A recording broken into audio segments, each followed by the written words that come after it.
Okey, soalan yang sangat bagus. Nasihat untuk orang yang kena dialisis nak pergi umrah. Ingat, dialisis bukan penghalang nak pergi umrah. Kalau kita tahu cara, benda tu akan jadi mudah. Selalunya orang duk merugut itu ini sebab tak tahu cara, tak buat cara yang betul.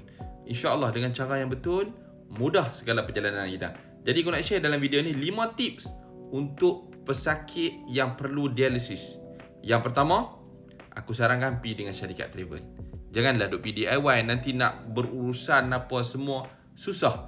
Kalau pergi dengan syarikat travel, insya-Allah lebih mudah. Yang kedua, bila dah pergi dengan syarikat, tanya syarikat tu pakai visa apa.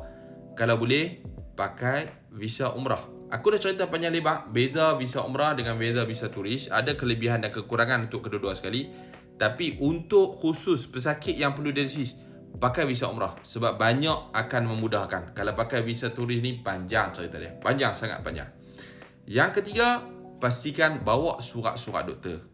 Surat yang menyatakan kita perlu dialisis, berapa kali nak kena dialisis, selang berapa hari. Kena ingat, benda ni penting. Kadang-kadang ada yang tak buat surat, nak pergi buat bookingan slot dekat hospital tu sangat susah.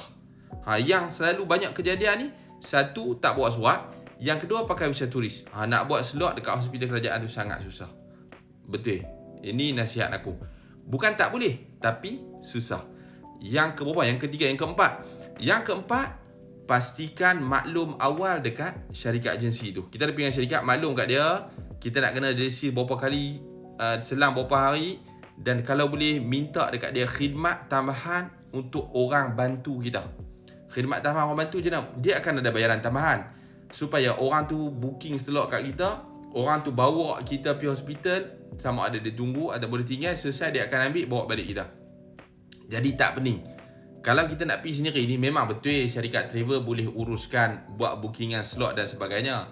Tapi kalau dengan bayaran tambahan ni biasa mana-mana pun yang menguruskan kena prepare bayaran tambahan. Tak banyak pun, nak bayaran untuk pengurusan tu je.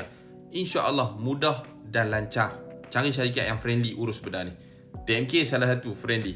Dan yang terakhir, yang kelima, pastikan bawa kalau boleh ada teman. Senang bila kita nak tengah urusan dekat hospital tu, ada orang teman kita, ada orang uruskan. Kalau tak ada pun tak apa, ada pegawai boleh bantu. Tapi kalau ada orang teman, lagi syok.